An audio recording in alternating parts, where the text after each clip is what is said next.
وصلی اللہ علی اشرف المرسلین نبینا محمد وعلی آلہ وصحبہ اجمعین ومن تبعہم بإحسان الی یوم الدین اما بعد۔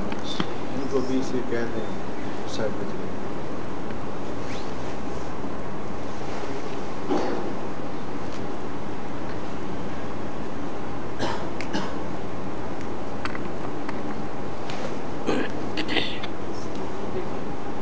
گزشتہ درس میں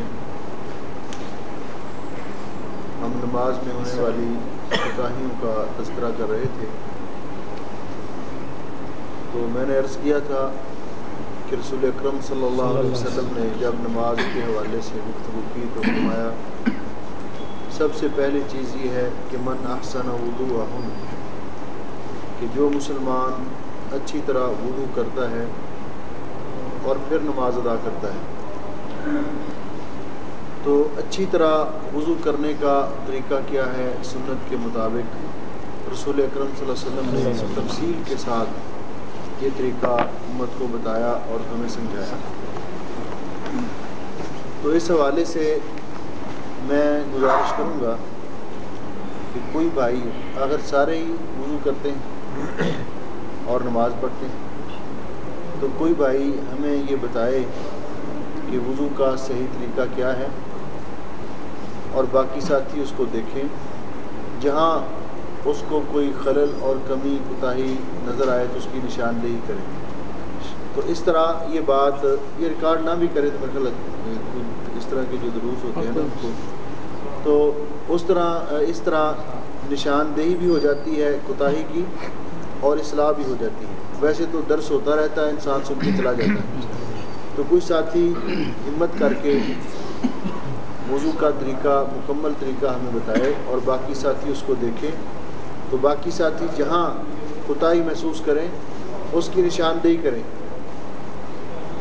یوں سمجھیے کہ مجھے کچھ پتہ نہیں ہے، آپ نے بتانا ہے کہ یہاں غلط ہے یہاں صحیح ہے۔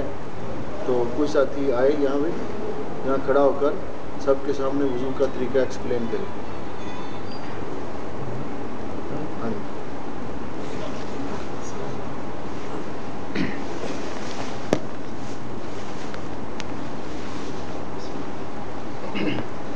وضو کرنے سے پہلے سب سے پہلے بسم اللہ پڑھنا ہے۔ بسم اللہ کہنے کے بعد دونوں ہاتھوں کو کوہنی تک دھونا ہے 3 مرتبہ۔ کوہنی نہیں، اس کو کلائی بولتے ہیں۔ کلائی کو جو ہے 3 مرتبہ جو ہے دھونا ہے۔ اس کے بعد 3 مرتبہ کلی کرنا ہے، کم سے کم 1 مرتبہ کر سکتے ہیں، زیادہ سے زیادہ 3 مرتبہ۔ آپ 3 مرتبہ تک ہی رہیں اور 1 مرتبہ کم سے کم کو چھوڑیں، جو طریقہ ہے نا وہ بتائیں۔ 3 مرتبہ کلی کرنا ہے، اس کے بعد 3 مرتبہ ناک میں پانی لے کے ناک جھاڑنا ہے اور اپنی ایک انگلی سے جو ناک کے اندر انگلی ڈال کر اس کو برابر صاف کرنا ہے۔ اس کے بعد چہرے کو یعنی یہاں سے لے کر یہاں تک یہ چہرہ ہے اس کو جو ہے 3 مرتبہ دھونا ہے۔ اس کے بعد داڑھی کا خلال کرنا ہے اس طرح، پھر اس کے بعد 3 مرتبہ سیدھے ہاتھ کو اپنی کوہنی تک دھونا ہے، پھر بائیں ہاتھ کو کوہنی تک دھونا ہے، پھر انگلیوں کا جو ہے خلال کرنا ہے، پھر سر کا مسح کرنا ہے، پانی ہاتھ میں لے کے جھاڑ کر اس طرح جو ہے سر کے آخری حصے تک لے جا کر پھر اسے واپس دوبارہ لانا ہے 3 مرتبہ۔ اس کے بعد جو ہے اپنے دونوں پیروں کو دھونا ہے، اس کے بعد جو ہے کانوں کا جو ہے مسح کرنا ہے اس طرح، اس طرح جو ہے اس طرح ایک مرتبہ کرنا ہے۔ ہاں ایک مرتبہ، پھر دونوں پیروں کو جو ہے اپنے یہاں تک ٹخنوں تک دھونا ہے، اور اپنے پیروں کا جن کی جو ہے انگلیاں جڑی رہتی ہیں ان کو جو ہے ضروری ہے کہ یہ ہاتھ جو ہے تاکہ پانی اگر نہ جائے تو اسے گیلا کر لیں، اس طرح پانی پیروں کی جو انگلیوں کا کھلا لیں۔ وضو مکمل ہو گیا۔ اس میں جو ٹھیک کیا بھائی نے، کسی کو کوئی اس میں کوئی کمی نظر آئی ہو تو وہ اٹھ کے اس کی وضاحت کر دے۔ تو وضو کا جو طریقہ بھائی نے بتایا ہے اس کے اندر کسی کو کوئی کمی نظر آئی ہو تو وہ اس کی وضاحت کر دے، اور آخر میں دعا پڑھنا ہے۔ ٹھیک ہے، لیکن ہاں باقی ساتھیوں سے پوچھ رہا ہوں آپ نے اس کی اصلاح کرنی ہے۔ جو طریقہ بھائی نے بتایا ہے کیا بالکل صحیح طریقہ ہے؟ اور اگر کسی کو کوئی اس میں کوئی اشکال ہے تو وہ دوبارہ یہاں آ کر اس کو وضاحت کرنی پڑے گی۔ بھائی صاحب نے یہ نہیں بتایا کہ پانی اس طرح سے ہاں یہ دیکھیے بھائی صاحب نے بتایا کہ 3 دفعہ دائیں بازو کو کونی سمیت دھونا ہے، ٹھیک ہے، لیکن اس کے بعد جو پانی لے کر اس طرح 3 دفعہ کرنا ہے، اس کا حدیث پاک میں کوئی ثبوت نہیں ہے۔ 3 دفعہ جب دھو لیا تو یہ کافی ہے۔ اب دیکھیے کہ رسول اکرم صلی اللہ علیہ وسلم نے ہر وضو والے اعضاء کو دھویا 3 بار، اور اس کے بعد آپ نے فرمایا کہ فمن زاد، جس نے اس سے زیادہ کیا، فقد اساء وتعدى وظلم، اس نے غلطی کی ہے، اس نے حد سے تجاوز کیا ہے، اس نے زیادتی کی ہے۔ تو اگر 3 دفعہ تو کونی کو اس طرح دھویا جائے اور 3 دفعہ پانی لے کر اس طرح کیا جائے تو 6 مرتبہ ہو جائے گا، اس لیے یہ حدیث پاک میں مذکور نہیں ہے۔ اس کے بعد کوئی اور کمی رہ گئی ہو اس میں جو آپ کو نظر آئی ہو؟ ہاں جی، سر کا مسح جو جس طرح کیا۔ اب اس کے بعد جو حدیث پاک کی روشنی میں میں آپ کے سامنے یہ طریقہ واضح کرتا ہوں اور آپ ذرا توجہ سے سنیے۔ رسول اکرم صلی اللہ علیہ وسلم نے جس طرح وضو فرمایا اور اس کے بعد صحابہ کرام نے جب وضو کر کے دکھایا اور یہ وضاحت کی کہ ہم نے اسی طرح رسول اکرم صلی اللہ علیہ وسلم کو وضو کرتے ہوئے دیکھا ہے، تو اس میں سب سے پہلی بات یہ ہے کہ جب ہم نے وضو کرنا ہے تو وضو ہم نے طہارت حاصل کرنی ہے نماز کے لیے، تو کس چیز سے کرنی ہے؟ تو نماز کے لیے طہارت حاصل کرنے کے لیے ہمارے پاس 2 چیزیں ہیں، ایک پانی اور ایک مٹی، ایک پانی اور ایک مٹی۔ مٹی کا استعمال ہم نے کب کرنا ہے؟ جب پانی میسر نہ آئے یا پانی کا استعمال ممکن نہ ہو، تو اس کا متبادل مٹی ہے۔ لیکن وہ پانی جس کے ساتھ ہم نے طہارت حاصل کرنی ہے وہ کیسا ہونا چاہیے؟ مثال کے طور پر آپ راستے میں جا رہے ہیں، آپ کے پاس اور پانی تو نہیں، 7 اپ کی بڑی بوتل ہے آپ کے پاس، گاڑی میں سفر میں ہیں آپ، نماز کا وقت ہو گیا ہے، تو کیا اسی کے ساتھ آپ وضو کر کے نماز پڑھ لیں گے؟ کیوں؟ پھر پینے کے پانی نہیں رہے۔ اس لیے کہ اللہ جل شانہ نے ہمارے لیے جو پانی نازل کیا اور جس پانی سے وضو ہم کر سکتے ہیں، اس کا وصف اللہ رب العزت نے قرآن پاک میں بیان کیا کہ ہم نے آپ کے لیے آسمان سے مائے طہور نازل کیا۔ مائے طہور ہم نے آپ کے لیے آسمان سے نازل کیا، ماءً طہورا۔ طہور مبالغے کا صیغہ ہے، اس سے علماء نے یہ بات اخذ کی ہے کہ طہور وہ پانی ہوتا ہے جس کے اندر 2 وصف ہوں، 2 قسم کے وصف پائے جائیں۔ ایک تو وہ خود طاہر ہو، خود پاک ہو، کیونکہ جو پانی خود پاک نہیں ہے وہ دوسری چیز کو پاک نہیں کر سکتا۔ دوسرا وصف اس کے اندر ہو کہ وہ مطہر ہو، خود پاک ہو، پہلا وصف، اور دوسرا وصف یہ کہ دوسری چیز کو پاک کرنے کی صلاحیت رکھتا ہو۔ اب یہ صلاحیت کس کس پانی کے اندر ہے؟ جس پانی کے اندر یہ صلاحیت ہے علماء نے اس کو مائع مطلق کہا ہے، جس کو پانی کہا جاتا ہے، ہر حال میں اس کو پانی ہی پکارا جائے گا۔ اور یہ پانی کون سا ہے؟ بارش کا پانی،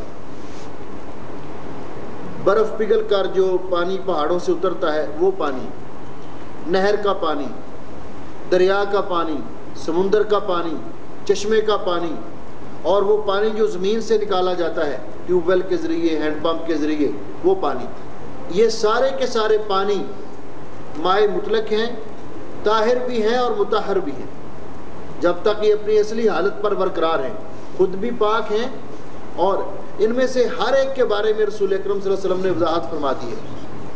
لیکن جس پانی سے یہ وصف چھن جائے، اس کا نام تبدیل ہو جائے، تو وہ پانی، وہ نام تبدیل ہوگا یا اس کے ساتھ کسی چیز کی ملاوٹ ہوگی تو وہ 2 طرح کی ہوگی، یا بلکہ 3 طرح کی آپ سمجھ لیں۔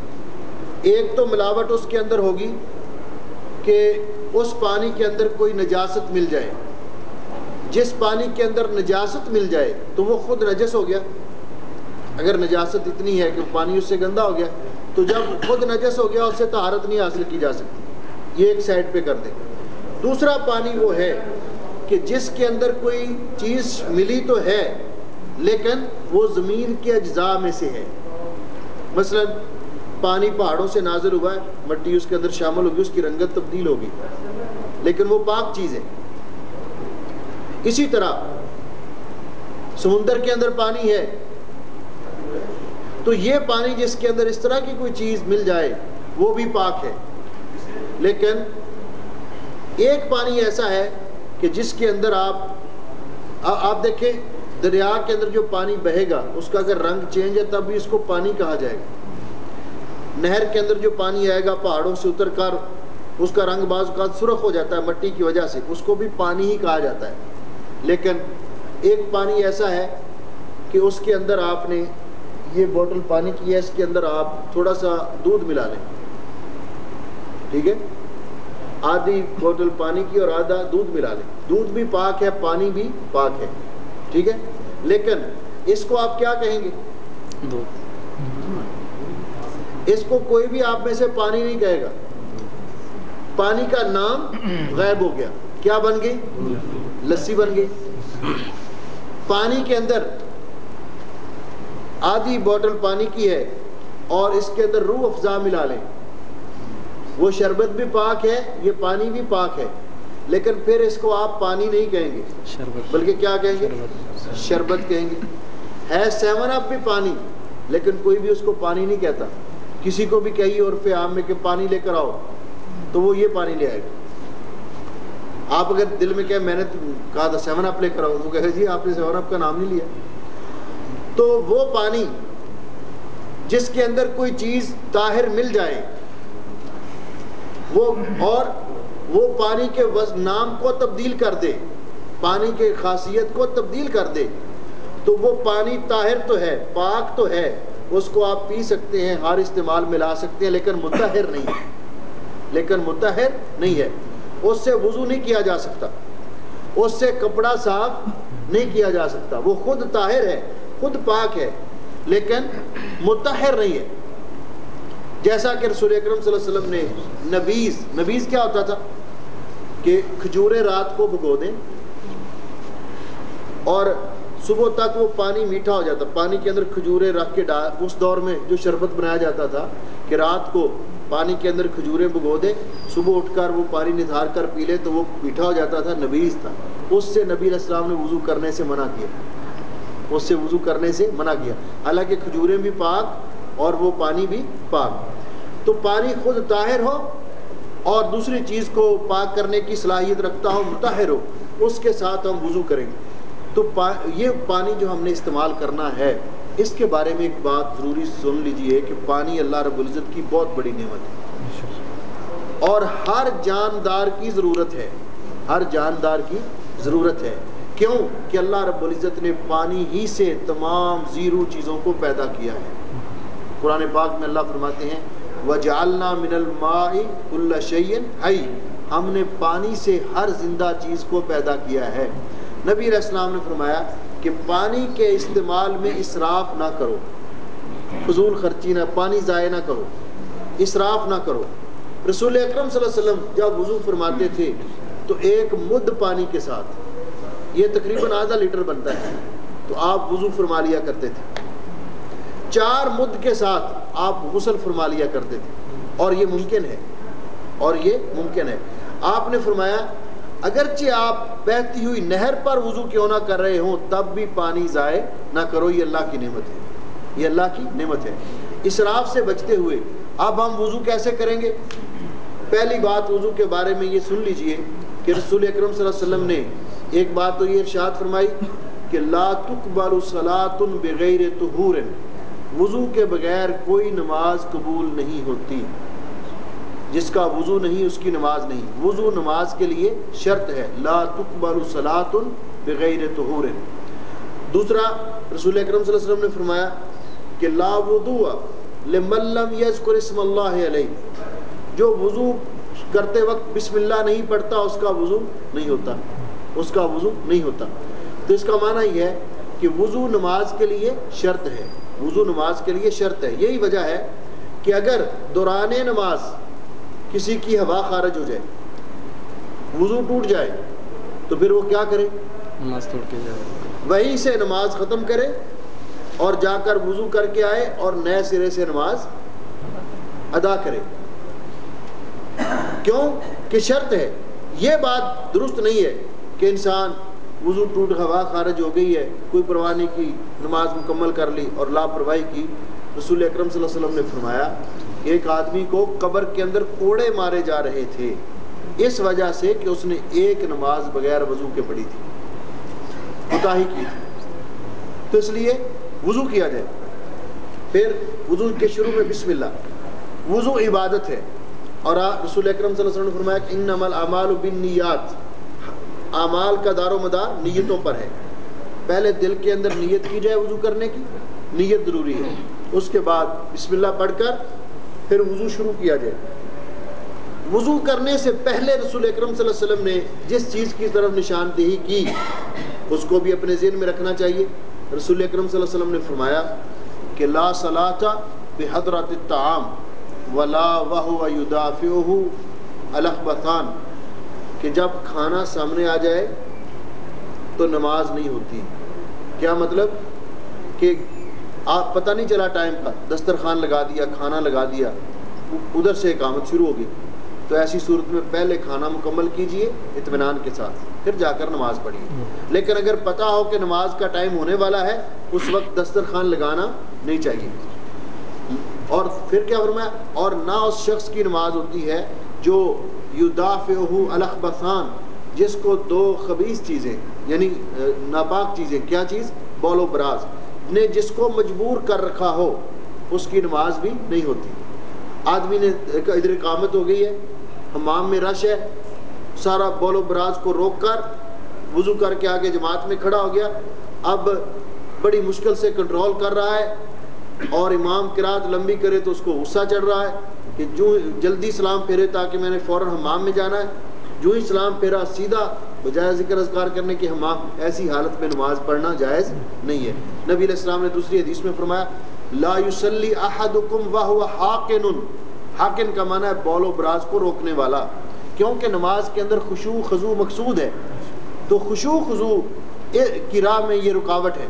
اس لیے قضاء حاجت سے فارغ ہو کر اطمینان کے ساتھ انسان پھر وضو کرے. آپ نے قضاء حاجت سے فارغ ہو کر اپنا دایاں ہاتھ زمین پہ مارا، مٹی پہ رگڑ کر پھر اس کو دھویا، جس کا معنی یہ ہے کہ انسان کو قضاء حاجت سے فارغ ہو کر اپنے ہاتھ اچھی طرح دھونے چاہیے. یہاں مٹی وغیرہ تو موجود نہیں ہے لیکن صابن وغیرہ ہوتا ہے، یہ اس کا بدل ہے. اس کے ساتھ ہاتھوں کو اچھی طرح صاف کر کے پھر وضو کرے. وضو کیسے کرے؟ کہ بسم اللہ پڑھ کے وضو شروع کرے. پہلے اپنے دونوں ہاتھ 3 مرتبہ یہ کلائی کے جوڑ تک دھوئے اچھی طرح. اس کے بعد دائیں چلو میں پانی لے کر اپنے منہ میں ڈالے، اور ایک روایت میں کہ ایک ہی چلو کے ساتھ منہ اور ناک میں پانی ڈالے، کلی کرے. اس کو بولتے ہیں وصل. ایک ہی چلو میں کلی بھی کرنا اور منہ میں ناک میں پانی بھی ڈالنا. اور بعض روایات میں اس کو علیحدہ بھی کر سکتے ہیں کہ پہلے منہ کے اندر پانی ڈالا دائیں چلو میں لے کر اور اچھی طرح گھما کر کلی کی 3 مرتبہ ایسے کیا. پھر ناک میں پانی دائیں ہاتھ سے ڈالا اور بائیں ہاتھ سے اس کو صاف کیا. رسول اکرم صلی اللہ علیہ وسلم نے فرمایا کہ بالغ فی الاستنشاق، جب آپ وضو کر رہے ہیں تو ناک میں پانی چڑھانے میں مبالغہ کرو، یعنی خوب اچھی طرح اوپر پانی کھینچو اور بائیں ہاتھ سے ناک کو صاف کرو. الا ان تکون صائما، اگر آپ روزے کی حالت میں ہیں تو پھر اس حالت میں مبالغہ نہ کرو تاکہ پانی حلق میں نہ چلا جائے. روزے کے علاوہ باقی حالات میں ناک کے اندر خوب اچھی طرح پانی چڑھاؤ. یہ ایک اس کے اندر شریعت کے ہر کام میں حکمت ہے. رسول اکرم صلی اللہ علیہ وسلم نے جو ہماری رہنمائی فرمائی ہے تو اس میں کیا حکمت ہے؟ آپ جانتے ہیں کہ رسول اکرم صلی اللہ علیہ وسلم نے آپ کی یہ عادت مبارکہ تھی کہ آپ جب صبح کے وقت نیند سے بیدار ہوتے تو نیند سے بیدار ہوتے ہی آپ ایک دعا پڑھتے تھے. آپ پہلا ایک کام یہ کیا کرتے تھے کہ دعا پڑھتے تھے. اور دعا کون سی تھی؟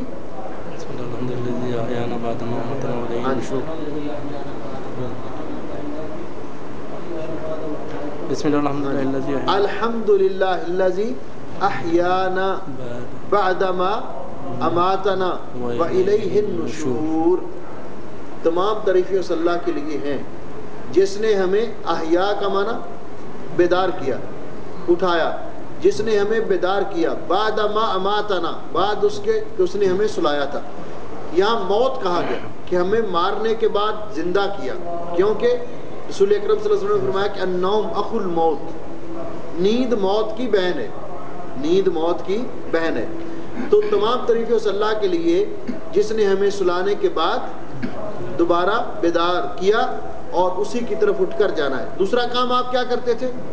اپنی ناک مبارک کو جھاڑا کرتے تھے 3 مرتبہ، 3 مرتبہ ناک مبارک کو جھاڑا کرتے، پھر مسواک کیا کرتے.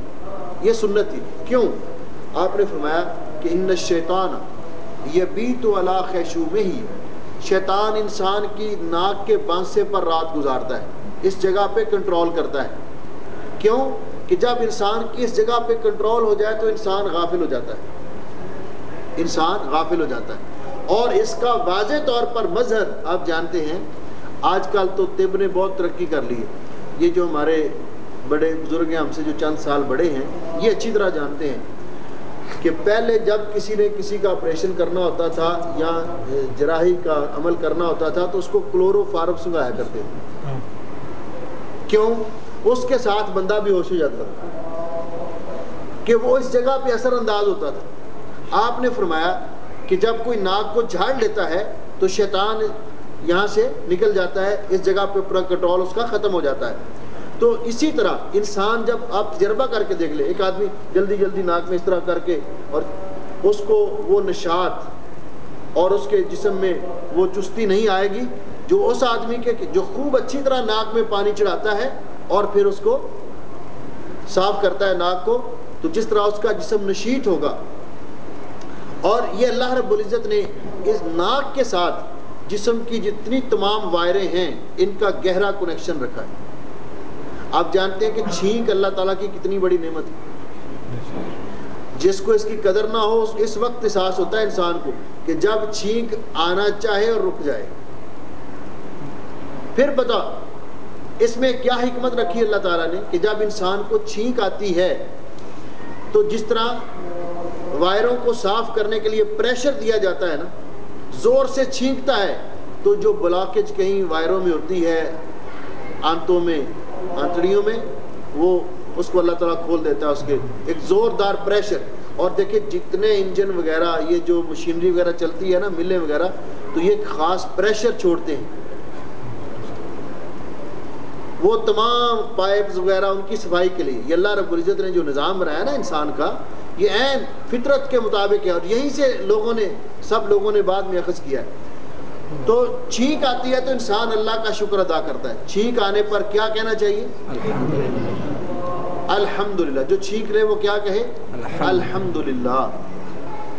اللہ کا شکر ہے، تمام تعریفیں اللہ کے لیے.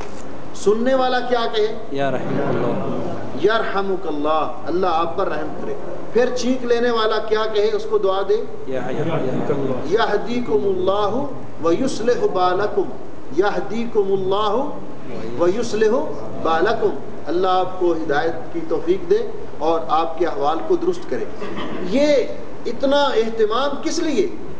اطباء نے لکھا ہے، ڈاکٹر لوگوں نے لکھا ہے کہ جب انسان چھینک لیتا ہے تو ایک لمحے کے لیے دل کا فنکشن رک جاتا ہے، یعنی اس کو روک کر وائریں صاف کی جاتی ہیں نا اللہ تعالیٰ کی حکمت سے. تو اگر وہ رکا ہی رہے تو مسئلہ ختم. انسان اس بات پر اللہ تعالیٰ کا شکر ادا کرتا ہے کہ اللہ تعالیٰ نے اس کو ایک دفعہ روک کر پھر اس کو دوبارہ شغال کیا، پھر اس کو فنکشن کرنے کا موقع دیا. اس بات پر انسان اللہ کا شکر ادا کرتا ہے. تو ناک میں اچھی طرح پانی چڑھائے 3 مرتبہ اور پھر صاف کرے. اس کے بعد رسول اکرم صلی اللہ علیہ وسلم نے اپنے ہاتھ کے دونوں، یہ ایک ہاتھ میں پانی لیا ہے اس کو کیا بولتے ہیں؟ چلو اردو زبان میں. اور دونوں ہاتھوں کو ملا کر اگر پانی لیا جائے تو دونوں ہاتھوں کو ملانے کو عربی میں کیا، اردو میں کیا کہتے ہیں؟ اوک. الف وا اور کاف کوے والا اوک، جس کو ہم بک بولتے ہیں، اردو میں اس کو اوک بولتے ہیں. تو اپنے بک میں یا اوک میں پانی لے کر اپنے چہرے کو دھویا جائے. کیسے دھویا جائے؟ چہرے کی حدود کیا ہے؟ ایک کان سے لے کر دوسرے کان تک، اور جہاں سے بال اگ رہے ہیں یہاں سے لے کر ٹھوڑی کے نیچے تک. کان کیا ہے؟ یہ چہرے کا حصہ نہیں ہے. کان چہرے کا حصہ نہیں ہے، یہ سر کا حصہ ہے. رسول اکرم صلی اللہ علیہ وسلم نے کیا فرمایا؟ الاذنان من الراس، کان سر کا حصہ ہے، اسی لیے کانوں کا مسح کیا جاتا ہے. اگر کان چہرے کا حصہ ہوتے تو کانوں کو بھی دھونا پڑتا. کان سر کا حصہ ہے، اس لیے چہرے کو دھویا. رسول اکرم صلی اللہ علیہ وسلم کی سنت مبارکہ تھی کہ آپ اوپر سے اس طرح پانی بہاتے تاکہ پانی کم استعمال ہو اور چہرہ بھی سارا دھویا جائے. اور پھر 3 مرتبہ اس طرح کرتے، یسیل الماء علی وجہہ، اپنے چہرے پر پانی بہاتے. پھر چلو میں پانی لے کر داڑھی کے نیچے سے حلق کی طرف سے داخل کرتے اور داڑھی کا خلال کرتے. 3 مرتبہ چہرہ دھویا گیا. اس کے بعد چہرہ دھونے کے بعد 3 مرتبہ اپنا دایاں بازو کوہنی سمیت دھویا جائے. اگر تھوڑا سا اوپر کر لیا جائے تو بہتر ہے. رسول اکرم صلی اللہ علیہ وسلم نے فرمایا کہ قیامت کے دن میں اپنی امت کو پہچانوں گا. کس سے؟ کہ اس کے وضو والے اعضاء میری امت کے لوگوں کے چمک رہے ہوں گے. تو جو شخص یہ چاہتا ہے من یشاء ان یطیل غرتہ فلیفعل، جو چاہتا ہے کہ اس کی چمک زیادہ ہو تو اس کو ایسے کرنا چاہیے. حضرت ابو ہریرہ رضی اللہ تعالیٰ عنہ بازو کو تھوڑا سا اوپر تک دھو رہے تھے، تو کسی نے پوچھا تو کہا میں اپنی چمک کو بڑھا رہا ہوں، لیکن کونی سے تھوڑا اوپر تک، کندھے تک نہیں، تاکہ اچھی طرح اس میں کوئی اشکال بھی نہ رہے. 3 مرتبہ پانی لے کر اچھی طرح مل کے دھویا. 1 مرتبہ، پھر دوسری مرتبہ، پھر تیسری مرتبہ. اسی طرح پھر بایاں بازو کونی سمیت 3 مرتبہ اس کو پانی لے کر دھویا. بہتر ہے کہ پانی لے کر آپ ٹوٹی کو بند کر دیں، یا اگر کسی برتن میں پانی ہے ڈیل کر اس کو رکھ دیں اور پھر اچھی طرح مل کے دھو لیں. پھر دوسری طرح کریں، پھر تیسری. اس کے بعد اس طرح کرنے کا پانی ڈال کر یہ ضرورت نہیں ہے، اور بلکہ نہیں کرنا چاہیے کیونکہ رسول اکرم صلی اللہ علیہ وسلم سے ثابت نہیں. پھر پانی لیا تازہ، پھر سر کا مسح کیا. رسول اکرم صلی اللہ علیہ وسلم نے سر کا مسح کیسے کیا؟ کہ بدأ بمقدم راسہ، سر کے گلے حصے سے شروع کیا، حتی ذہب بہما الی قفاہ، یہاں تک کہ گردن کے آخر تک لے گئے. یہ جو جگہ ہے نا گردن، اس کو کہتے ہیں قفا، گدی جس کو ہم بولتے ہیں، اور پنجابی میں کھتی بولتے ہیں، ایسے یہ گدی جو ہے یہاں تک لے آئے اور پھر یہاں سے واپس. یہ مکمل مسح ہے. بدأ بمقدم رأسہ حتی ذہب بہما الی قفاہ، پھر اس کو اسی مقام پر لے آئے واپس جہاں سے شروع کیا تھا. تو یہ سر کا مسح ہو گیا. اس کے بعد اسی پانی جو لیا تھا وہی کافی ہے کانوں کا مسح کرنے کے لیے، ایک روایت. اور دوسری روایت میں اگر آپ نیا پانی بھی لینا چاہیں تو نیا پانی لے کر یہ شہادت کی انگلی اس کے ساتھ کان کے اندر والے حصے کا مسح کریں گے، اور انگوٹھے کے ساتھ باہر والے حصے کا مسح.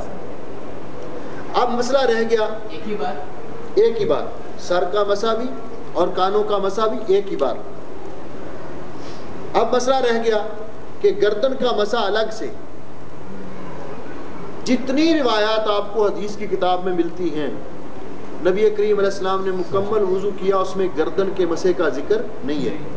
صرف ایک روایت جو بھائی گردن کا مسح کرتے ہیں یا جن کا نظریہ یہ ہے وہ پیش کرتے ہیں، اور وہ روایت ہے کہ مسح الرقبۃ امان من الغل، گردن کا مسح کرنے سے دل میں کینہ اور بغض کے جذبات نہیں رہتے، اس سے دل صاف ہو جاتا ہے.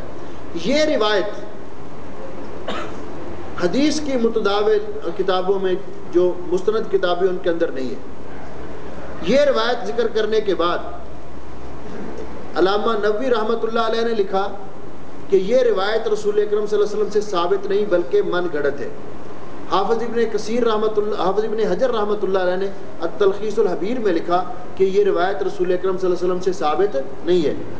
اور علامہ ابن صلاح نے لکھا کہ یہ حدیث نہیں ہے، یہ کسی کا قول ہے.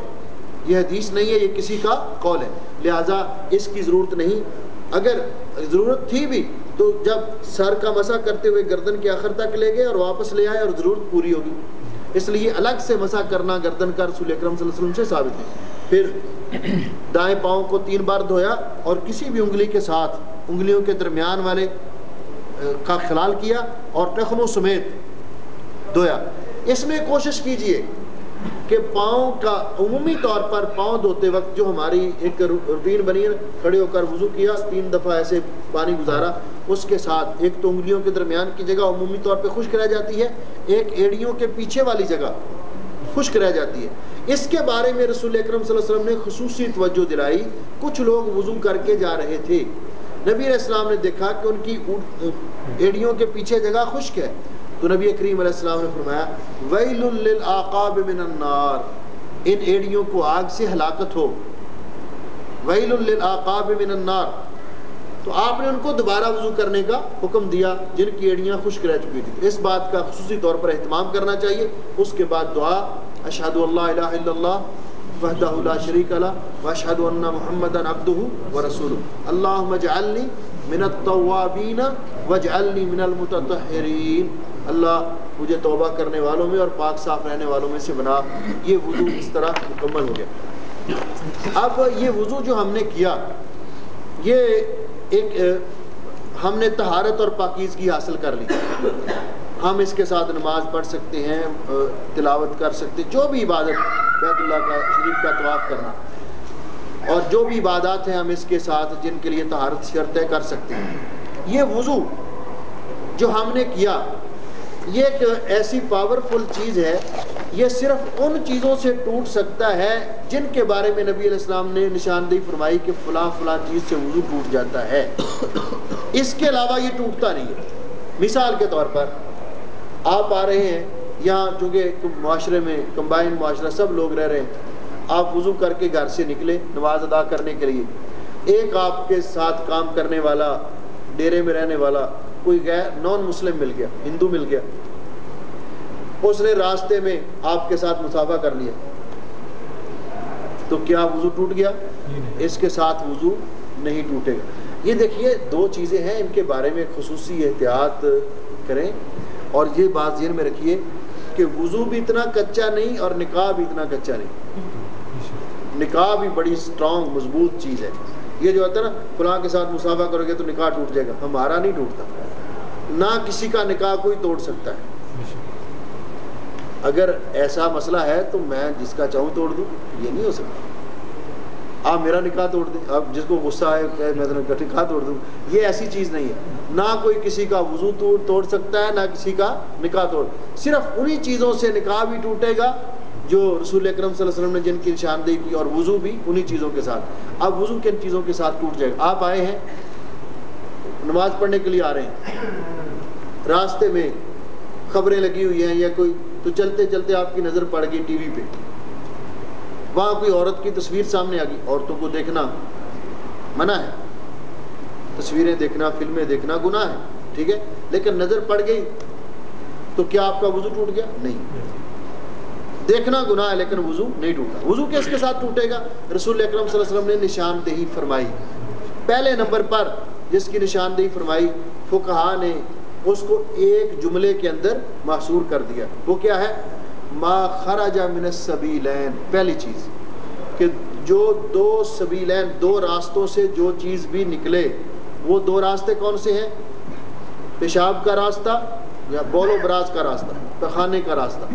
اس میں سے جو چیز بھی نکلے، کیا چیز نکل سکتی ہے؟ مثلا جو راستہ پیشاب کا ہے وہاں سے انسان پیشاب کرے گا، یا وہ مواد مثلا مزی ہے، ودی ہے، منی ہے، عورتیں ہیں تو ان کا حیض کا خون ہے، استحاضے کا خون ہے، نفاس کا خون ہے. یہ چیزیں جب خارج ہوں گی تو وضو ٹوٹ جائے گا. پخانے کی جگہ سے کیا؟ براز یعنی پخانہ، اور اس کے علاوہ ہوا. تیسرے نمبر پر اگر کسی کو اللہ صاحب کو محفوظ فرمائے بواسیر کا مرض لاحق ہے تو اس کا خون نکل آتا ہے، تو ان چیزوں کے ساتھ وضو ٹوٹ جائے گا. ان چیزوں کے ساتھ وضو ٹوٹ جائے گا. یہ ہے ٹائٹل جس کو عنوان دیا فقہا نے، ما خرج من السبیلین. جو چیز بھی سبیلین سے نکلے اس سے وضو ٹوٹ جائے گا۔ دوسری چیز، اگر کوئی انسان اپنی شرمگاہ کو ہاتھ لگا لیتا ہے، شرمگاہ کو ہاتھ لگانے کے بارے میں جو روایات ہیں، ایک روایت یہ ہے کہ صحابی نے نبی علیہ السلام سے پوچھا، آپ نے فرمایا انما ہی بدعۃ منک، یہ تیرے جسم کا ایک حصہ ہے۔ دوسری روایت میں آپ نے فرمایا من مس ذکرہ فلیتوضا، جو آدمی اپنی شرمگاہ کو ہاتھ لگائے اس کو وضو کرنا چاہیے، وہ وضو کرے۔ آپ نے فرمایا اگر عورت اپنے بول و براز بول کی جگہ یعنی شرمگاہ کو ہاتھ لگائے تو اس کو بھی وضو کرنا چاہیے۔ اب یہ دونوں روایات، ان کا مفہوم کیا ہے؟ محدثین نے اس میں پہلی بات یہ ذکر کی کہ جس روایت میں یہ ہے کہ یہ آپ کے جسم کا حصہ ہے، وہ پہلا حکم تھا، منسوخ ہو چکا، بعد میں آپ نے جو فرمایا یہ اس کا ناسخ ہے۔ اب اگر کوئی اپنی شرمگاہ کو ہاتھ لگائے گا تو اس کا وضو ٹوٹ جائے گا۔